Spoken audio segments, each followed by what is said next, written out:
Welcome to Baby Daddies and Baby Mamas Controversy. I'm Jamie and I'm your host. I provided a platform called Baby Daddies and Baby Mamas Controversy to have a space for you guys to know what it's like to be a baby daddy and a baby mama. The whole purpose of this is to have people come on to the channel, you tell me about how it is, or your side, or what you feel like you ain't get to say, and all that other stuff. But for real, the main purpose of this whole thing is just so people know what they're getting into. Really, people be starting stuff and really don't know what they're getting into. So let's get into it.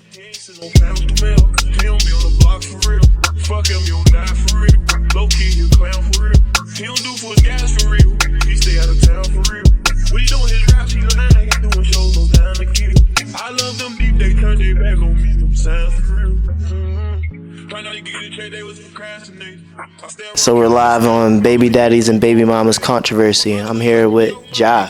What it is, what it is. Yo, I'm living, I ain't gonna lie. Just trying to stack that paper, duckhead. I'm getting to that paper, that's all I can say. Take it one step at a time. I hear that. So, got you out here. Now I gotta ask the question. Gotta ask everybody this question. So, how did you get in this position? How did you go from being the father to now the baby father? Truth be told, I went from playing stepdaddy to learning how to step up. I mean, I know y'all know about the movie Step Up for real. I went from sitting in the corner to breakdance. Dang, I hear that. So, let me ask you this: how did you meet your baby mama? Truth be told, I ain't even gonna lie. I met my baby mama through work. We was work associates at first. It went from helping her trying to reach something on the top shelf to me meeting her in the middle for real. To be honest, she one of the shortest ones of the bunch, but it's easy to grab something that she can't reach. Feel that. So, would you say that you and her have a good relationship now? Would you say you can see your kids enough? Do you feel like you see your kids enough? To be honest, I see my kids a little bit more than enough. It's not even so much as that visitation was ever cut off. It's just a borderline between seeing them and like keeping them stable. I hear that. So let me ask you a different question than I asked the most. If not sexually together, or if not anything intimate of the relationship, do you believe it's okay to live in the same household as the baby mama? Truth be told, speaking from a kind of little bit of experience, it's not impossible to live with your baby mother or baby father. It just depends on how your priorities are set up. Me, truthfully speaking from experience, I'm a baby father, so I can't speak for all of them, but almost every baby dad who's ever reproduced a kid has an urge to want to reproduce another kid. You know what I mean? So you don't normally just stop at one, especially if you've already you've held down a situation before. But what you do realize is how many kids is it going to take before you realize you kind of recreating the same problem. When you say recreating the same problem, what problems do you feel like that you have from experience? It sounds like you have some experience in that. So kind of being young wise, say being in your 20s and having a kid versus having the kids maybe in your your 15, 16, and 17, it's almost about, when I say reproduction, it's just about reproduction of, it could be money, it could be stability, it could be food. But if you found a way to idolize all of that into one strategy as far as like keeping everything stable, it could be the mom, it could be the dad, it could be your mental, it could be the mom's mental, or it could just downright just be to the kids' behavior. You have to find a way to strategically put all of that together in order to create a successful family. It's not easy. No, co-parenting is not easy, but most of the time it's about your priorities and how you're willing to set those above how you feel about, emotionally, how you feel about what she has on, or how you feel about who she's talking to. Nowadays, if it's all about the kids, it's way easier to separate all of that versus how you feel about just being a regular adult. You're making me feel like I've been missing some steps in my life right now, just listening to that. I'm happy to hear that. So, interesting question for this one. How do you feel about the person that is not the father of your child disciplining your child? Hmm. Again, you can say speaking from experience. So I'm kind of in a situation nowadays to where as though one of my children is not biologically mine. So the difference maker in that situation is I can take a kid that's physically mine that I know I helped to reproduce and get them in line with their mother. When it comes to somebody she might have had with another person or another male in that picture, it's kind of hard to concretely get him to understand how you feel as a male versus how that male may have wanted him to feel how he grew up as a male. So nowadays I'm my father's son, and quite frankly I know you know what that means. We get a lot of hereditary and genes from our father that was passed down based off of how maybe our father acted with his mother as a kid, with his grandmother. Nowadays in this generation, it's so hard to find a thin line between how you want him to be raised and how he wants to be raised. Necessarily, if it's not your kid, it's real hard to come up with a strategy to get him to understand this is not how I wanted you to be raised because you didn't make that kid. So it's hard for you to step into a situation to where as though you want the best for the kid, but what if that's just not the best situation for him in that moment? Either being strict on him, even not being strict on him. It's kind of hard to be lackadaisical and be strict at the same time, because it's like, when is there a thin line between seriousness and joking? Like, when is there a thin line between when you serious and when you playing, and when you really trying to get somebody to understand like it's time to grow and it's not time to fold. So you do a lot of verbal discipline, which is pretty good to sound like on this side. I do more verbal than physical discipline. Not to say physical discipline doesn't work, but verbally, when you can look into somebody's eyes and get them to understand that you're serious in that moment, it takes almost a toll on you. Not because you didn't want to say what you had to say, it's because it shouldn't have took it to that point to where as though you're that irate or you're that, uncontent with what's going on, that you have to stabilize what's going on in the region. It's almost just like a football player, like an offensive coordinator, where the defense is pretty strict, but there's got to be a loophole within that defense. There's got to be a weak link within that defense to the point where you're not going to throw to that side. You're going to throw to the opposite side in order to get better results. So let me ask you this. If your kid was to be living under a household with another man there, how would you feel your kid being loved by another man just as equally as you? Or let's not measure it as equally. Let's just say they love your kid enough for where they want the best for them. How would you say that affects you? To be honest, to answer that, I grew up in a two-parent household, believe it or not. My parents was pretty much in our lives every day. But it did come to a time to where as though my father never spent one Christmas with us. He never spent one Easter with us. Never really even got a chance to spend Thanksgiving with us. So what that taught me was, even though that was my biological father, it was always going to be times to where as though the dad was never there. So that's up for the son, or you can say that's up for the head of household. It could be the mom, or it's more than likely a son in the family, to be honest, because we all want our sons to step up and follow in our footsteps. So that's kind of that fine line between I'm there, but I'm not there. I'm one FaceTime call away, but I'm also one network away. I could be in another country. I could be in another state. But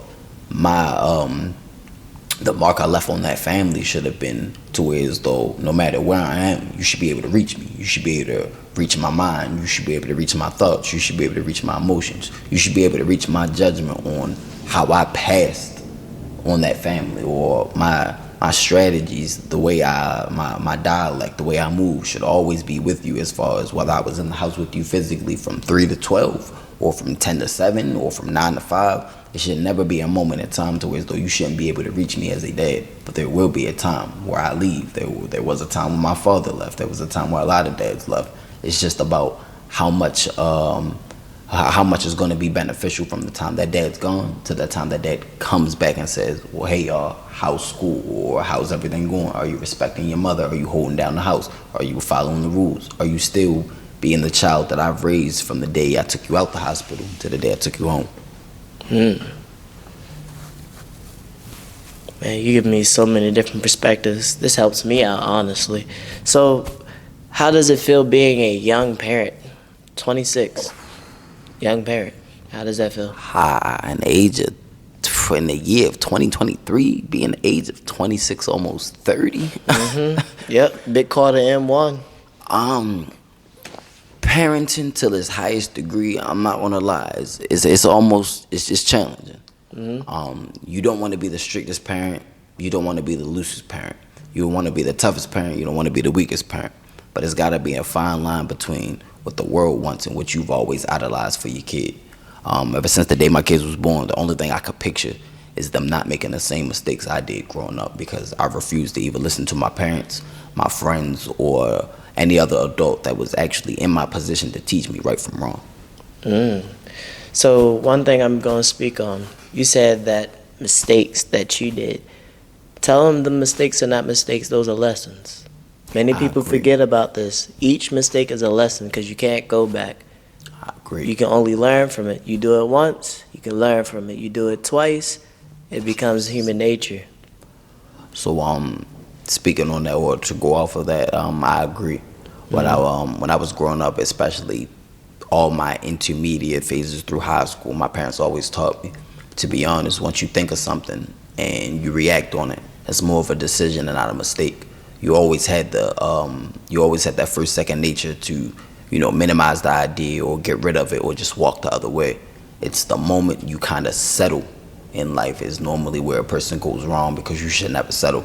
Even if you settling for the moment, you always got to think about the bigger picture ahead.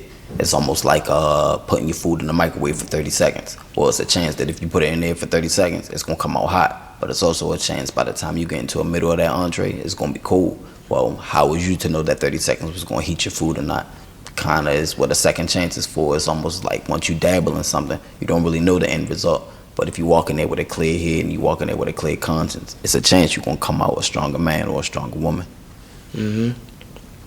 Definitely feel that. So here's one for you. I feel like this should be something that many people think about. How do you feel about the other partner / the baby mama or the baby daddy taking the kids on vacation without the other parent? So that kind of comes based off of the when you take them out of the hospital part. Well, nowadays I can't say I have the most successful relationship with my child's mother, I'll be honest. But there does come to a fine line between, whereas though we both created those kids, we both agreed on the names, we both agreed on the affidavit, we both agreed on what time we was even going to take them out of the hospital. So we both would have to have agreed on that any step you go, the kid will follow. Any place you go, the kid, will reside. So it's almost like as if I was to create a kid with a woman, I kind of already knew what I was signing up for. I can't put as much mistrust in her as she would put in me, because it's kind of 50-50 nowadays, even in America, even in foreign countries. It's almost as like once you create that kid, y'all both have a fine line between whether you're going to take care of them or you're just going to lose them in a stray nowadays. It's a tough job being a parent, but the most rewarding idea about it is the fact that each kid that you have or you reproduce grows to learn their roles in life. They grow to learn your roles in life, whether it's to call you mom or it's to call you dad or it's to call the next person mom or it's to call the next person dad. They're only learning what they was taught. So it's almost as like if you create a strong village for them, there's no way for it to fall apart. So I feel like I don't ask this question at all on this channel, so this will be the first. So do you feel like the mother of the child and the biological father of the child should stay together for the healthy relationship of the child?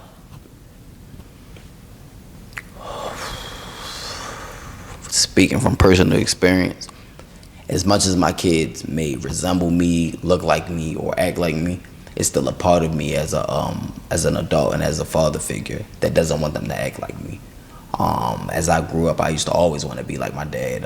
He had a top-notch job. He could always take a car off the lot. He always gave us money when we asked, whether it was for good grades, whether it was for the fact that we just didn't have money, allowance, or any other, role that he felt like he could fill as far as giving us money to make sure he knew we were his children. That was our dad. It comes to a fine line between providing and neglecting. Sometimes all the money in the world don't mean nothing if you're not talking to your kid verbally, or if you're not physically in their life, because that could make an impact. Sometimes as a dad, and I'm one to speak, we don't always get time to speak to our kids. We don't even always get time to even reside around our kids, let alone be around our kids. It can be through a nasty custody battle. It could just because, as a dad, we work a lot, because, dad's always on the road. Or it could just be from a very fine line between you and your baby mom, or you and your baby father just don't get along. You don't see eye to eye.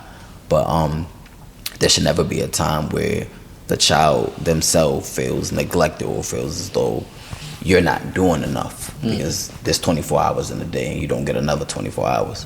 I'm one to say, you can say within the last 365 days, I've probably wasted about 108 of those hours within the last 365 days, just not realizing I could have been a better dad in that moment. I could have said less, I could have did more. But while saying less and while doing more, I could also come to a point where as though I'm a little subtle, or I'm a little contemptuous with how things are going, because maybe I'm pushing too hard, or maybe I'm pushing too less, or just didn't say enough altogether. And quite frankly, as far as not saying enough, quite frankly, in that subject, you're also not doing enough either, because the less that you said, just the more you could have done. All right. So do you feel like you use most of the valuable time in a day to make sure that your kids succeed for the next day, making sure that they have a meal? And do you feel like the other parent do the same thing, or do you feel like sometimes it's more so where it's like, all right, if she ain't got it, you got it. If you got it, then she got it. Or if y'all both got it, now none of y'all got it, and y'all in a point for where it's like, all right, where do we rationalize? Do y'all argue and fight? I know that sounded a little bit flip-floppy in the beginning where it didn't make sense, but what I'm just trying to say is, like, when someone don't have it, do you feel like you guys can compromise in a healthy way, or do you feel like it gets toxic around those moments?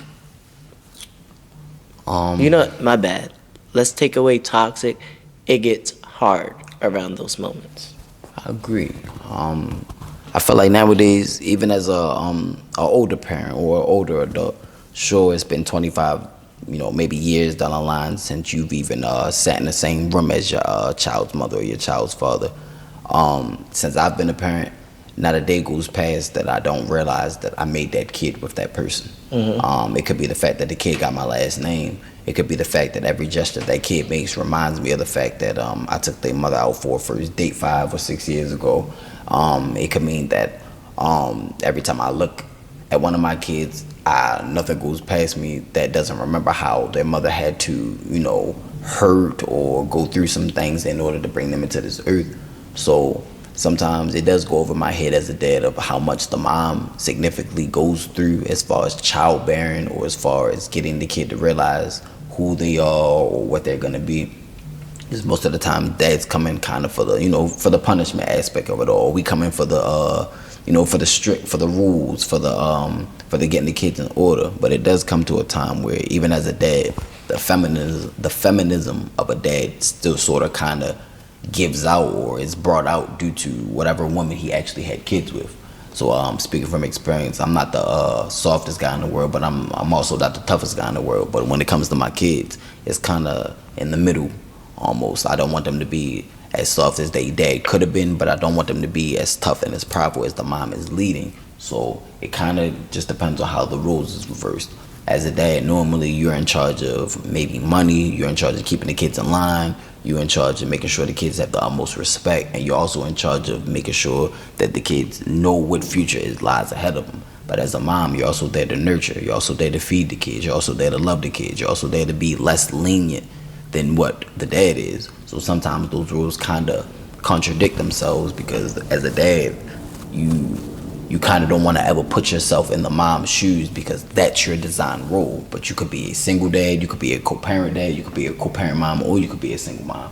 Whatever role that was designed for you, you would have to almost take up for whatever role wasn't planted for the kids. It's almost like planting a flower with no water, where you can't expect it to grow as properly if you don't water it properly. But it depends on what pitcher you use. It depends on what amount of water you put in there. It depends on what time you put into your schedule to make sure that flower even had the most time to grow. All right. So going into this one, going off of that, Do you feel like when the other person is down, or when you're trying to water the other person and they probably don't want it, do you make sure that the kids respect the other parent? And do you feel like it's the same way back? Do you feel like she makes sure the kids respect you when you're down? From personal experience, I will say that a lot of toxicity in a relationship can sometimes prevent a child from seeing the bigger picture. Sometimes the child may see that the father is down versus when the mom is up, or sometimes the child may see that the mom is actually going through a lot of, just a lot of traumatic events in her life versus what the dad is going through. It should always come to a time to where as though that when the father sees the mother down or the mother sees the father down, due to the fact that that child was made by those two people, it should come to a strategic line between whereas though what's beneficial for the kid and what's beneficial for the parent who's raising the kid. Not everybody was made to be a parent, unfortunately. I don't know if I'm speaking on myself or speaking on past generations who's already had kids, but there's nothing that we could do about human reproduction, but there's everything we could do about how the human is reproduced altogether. And sometimes people are dealt a bad hand in life. I can't say I'm one of those people, but I know how it is to play a card that you know that you shouldn't have played, whether that person had a better hand or not. It's just something about what's in your deck that you know there's an appropriate time to play that card and there's an appropriate time to not. And sometimes there's nothing wrong with folding when you realize that your hand is beat. There's nothing you can do. There's almost no way out. But there's also this thing of realizing that there's always going to be a new game. There's always going to be a new game to play. There's always going to be a new hand dealt. It just depends on how you go around it. I understand. Well, that's an interesting. Wow. You make me really just sit back and just think about when it comes to like hearing how someone will like come at you, and as they're coming at you, it just make it seem like you're not doing enough. Do you feel like she makes you feel like you're not doing enough? Because that's what I'm sensing. I'm feeling like they make you feel like you're not doing enough, even though you're giving out everything, and then now you're making more utensils to give out everything. To be honest, ever since I became a father, like on this earth or in this world, you never gonna feel like you're doing enough. From the time your child is born, kinda to the time your child actually enters their first day in kindergarten, you feel like you're never gonna be able to do enough because you can't be in two places at once. You can never be in a position to comfort your kid and discipline your kid at the same time. You're always gonna have to show your kid there's a hard road out there, whether it's though you do right or wrong. You can spend your whole life doing wrong until you get into the right situation, or you can spend your whole life doing right until you end yourself in the wrong situation. There's always gonna come a time to where as though you have to feel like your morals and your disciplinary actions and the way you present yourself as a parent reflects in your kid. How I was always raised to never turn the other cheek. It's not so much never turn the other cheek because you don't see what's going on. Just never turn the other cheek because you know what it feels like to be left alone. As far as being a father, there has been plenty of times where I've had to go to work and abandon my kids, or I had to go work overtime and abandon my kids, or I had to go make extra money and abandon my kids. But there was never a time to where as though I didn't have a conversation with them to show them how important it is that my absence means that they still have strength within the family. A lot of days there are plenty of children who are left without a father.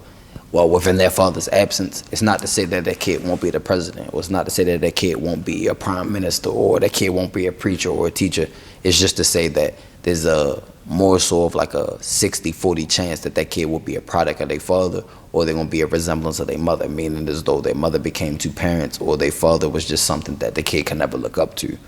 So when it comes to that point of do you feel like you're ever doing enough? As a parent, you'll never feel like you're doing enough because there's always something extra you could be doing to keep your kid from doing or preventing any mistakes that you've made in the past.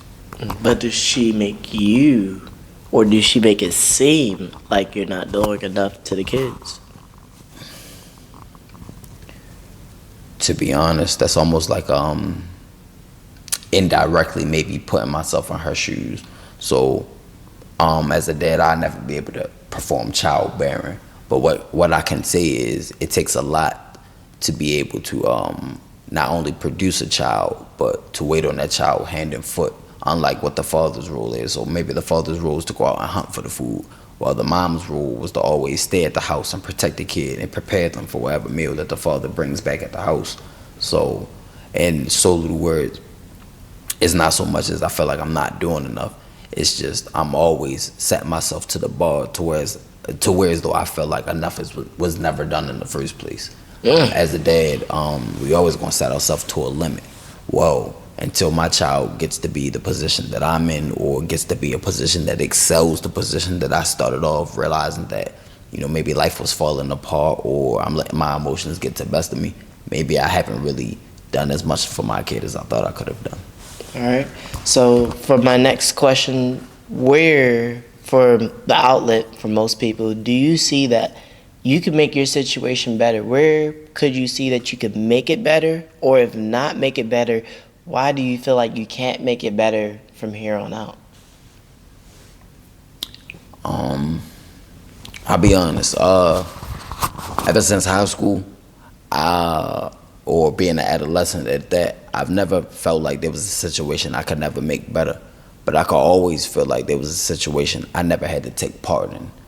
As far as make the situation better, it could either be as though I feel like my advice could have, made the situation better, or my actions. But there still comes to a point where as though you have to let a person grow on their own. Even though I'm raising, you say 3 kids at the end of the day, it's like 3 thresholds that I have to deal with at the end of the day. It could be 1 kid who doesn't listen. It could be 2 kids who doesn't listen, or it could very well be all 3. But as a dad, I still have to remember the times where as though just because I didn't listen didn't mean I didn't have good intentions at the end of the day. But how far does your non-listening skills lead you to making it to those good intentions? How far does listening to, the bad influence, or how far does it listening to the negative aspects of life, lead you to where as though you could fulfill your full potential? Do you feel like you hold yourself accountable for many of your own actions? Yes and no. To be honest, being a single dad nowadays, or being a co-parent, to be honest, it kind of does hinder a lot of my goals in life, or it hinders a lot of my potential. And example being that sometimes I do find myself concerned more too about my child's mother than I am concerned about my actual goals or my actual fulfillment in my child's life. Sometimes I feel as though I can take on 2 roles at once, not only being the father, but also being the mother figure. And ironically speaking, the mother figure was there at the hospital birthing the kid, so I can't necessarily say I can fill 2 roles at once. But what I can say is it does sometimes become a burden, feeling as though you're playing the parent role on both roles. Sometimes you are the mother and the father in one situation, and then sometimes you turn around and you feel as though you're not even as much of a dad as you could be in a situation, because maybe you are too concerned about the mother, or maybe you are too concerned about the bills, or maybe you are too concerned about what the mom is doing in that one moment. But nothing takes away from your role as a parent, especially understanding that you only get one mother and one father. For my biggest question before this ever ends, I want you to understand this. Do you feel like when in a relationship, sometimes the other parent tries to overrule the other person, and then it becomes a situation where one of the parents is a pawn while the other one is king? I understand men will teach women to be king so that they can also learn to take ruling from the queen. But do you feel like sometimes to go from teaching a queen to be king, you become pawn and no longer king? I agree. Speaking from experience, I can recall many a times in a situation, or just pretty much in any of my relationships, period, growing up, to where as though I've taught my woman, or I've taught my significant other so much about me, and so much of how to hold stuff down, so much I guess as to how being a man in general, that I've kind of lacked the responsibilities of what it takes to even be a man altogether. I can teach my woman how to clean, how to parent, how to cook, or just how to hold stuff down altogether. But as a man, it still comes a fine line between what you teach and what you practice. Sometimes it's that practice what you preach rule altogether. Sometimes I'm way more able to say a good deal versus whether I am to secure a good deal. So when it comes to my child's mother, I may tell her 3 different ways of how to discipline the kids. But my discipline and her discipline will always be 2 different things, because as a man, we're not going to want to have to say it twice. But as a woman, you have to consider the fact that because you're a woman, you may have to say it more than once, but it doesn't take away from the effort, or it doesn't take away from the support of how you meant to discipline that kid. It just means at times we're not all pretty much dealt the biggest hand we could be dealt. We're not dealt the greatest hand we could play, but it does mean that within them deck of cards, you better pick a fine line between winning the game and keeping it stable. All right. So when you say keeping it stable, do you do your part, and do you feel like she does her part to keeping it stable, or do you feel like sometimes it's mainly wagered on the man in the household when it comes to keeping the relationship stable, or do you feel like it's the woman that keep it stable, or do you feel like it's a 50-50 thing?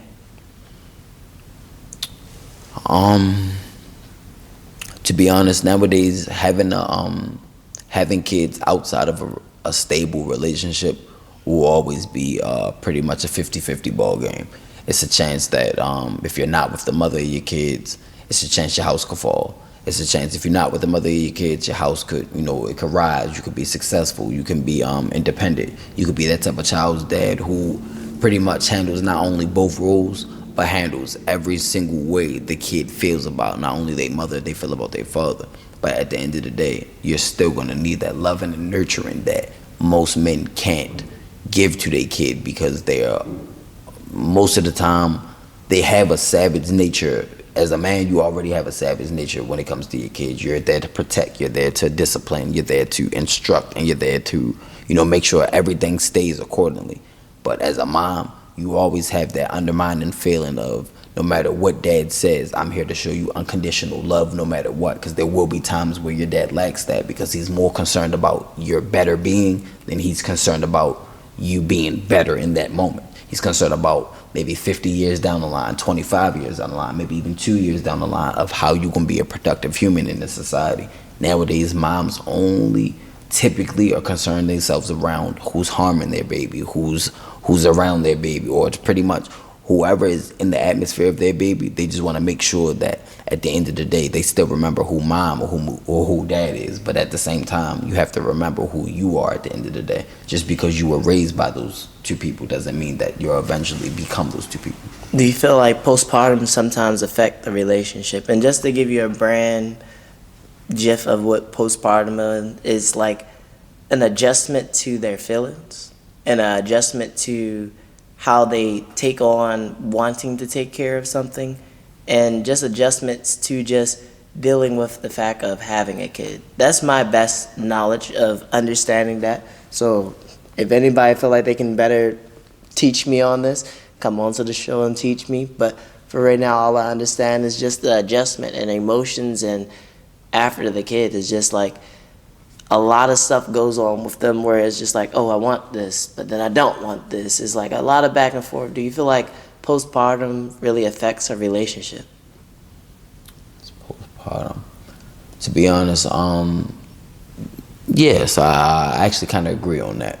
Coming from experience, I've had quite a few friends, and listened to the Army before, and a lot of my friends who returned from Army bases, who've returned from overseas, they all say the same thing. Life isn't the same anymore. It's not because life wasn't the same before they went overseas. It's just a lot of what they see overseas gets washed under the rug or gets brushed under the rug. It's not because they're not able to report it. It's just reporting it wouldn't make you feel better as a human, to be honest, because there's a lot that you see that unfortunately you can't change no matter what you did. You departing overseas or returning back from overseas, it wasn't going to change the outcome of the war. It just, gave you a position in life. So even if you feel like, you have the means to win the war, it's never not going to be an uphill battle, no matter what you do. So even as a single co-parent, or even, being together as a co-parent, you would still have to make an ultimate sacrifice, to whereas though what's best for your family or what's best for you as an individual, taking care of your family. But either way, a breadwinner is somebody who not only, sits the table down and gets everybody ready for the meal, but it gets them to understand the preparation, and it gets them to understand the strategy and what it takes to even create such a unit. I understand where you're coming from. Well, with coming with the woman, baby mama, you and her situation, do you feel as with postpartum, also having the kid, and then also the moment that the kid happened, do you feel like you had what you had to say to her in the 24 hours of the kid? What would you say to the kid 24 hours before the kid is made? Let me ask you that one first. 24 hours. 24 hours before the kid, what would you say to her? Because some women, they pass away when they're having a kid. Unfortunately, you are right. In the 24 hours, like preparing for a kid, or maybe necessarily preparing for their arrival, I will say, speaking from experience, you got so many mixed emotions. You want to see your kid. You want to rush the process. You want to see how many pounds they are. You want to see how much they weigh. You want to see what they're used to eating. You want to see their face. You want to see, their whole demeanor. But it's also sometimes the scariest 24 hours, because you just never know in that moment if you're going to become a single parent through a relationship, or if you're going to become a single parent through just fate itself.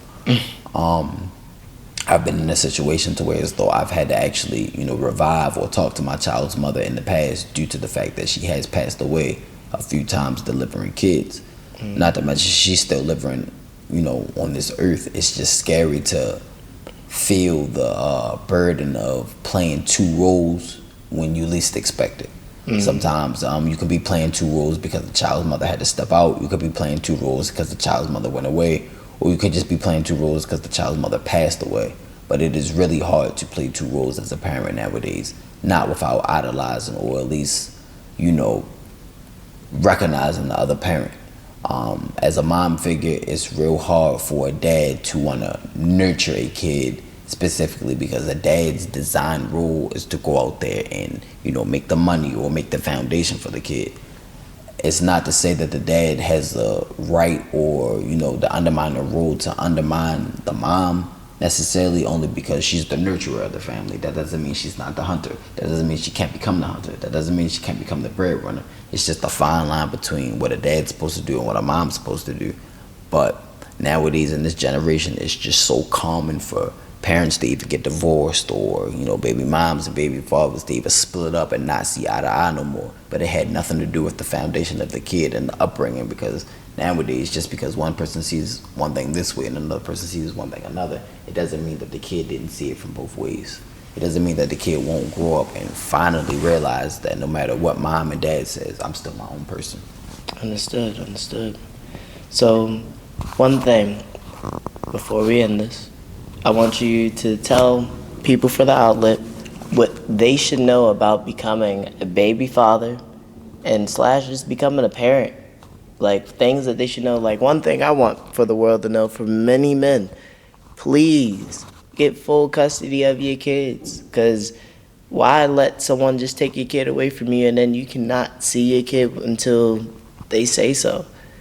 For the women, it's like, yeah, they're going to always have the kid, but at the same time, you never know how someone wants to treat you through postpartum. So what would you say on your side for teaching the outlet of things that the baby father community can go through, or even for a baby mother can go through? Speaking on the fellas' perspective, to start off, like with fellas, it takes a big sacrifice, first of all, to take care of a kid, let alone maybe even a kid that's not even yours biologically. But in order to take, forth that step of not only reproducing the kid, then let alone being a father, you have to make sacrifices.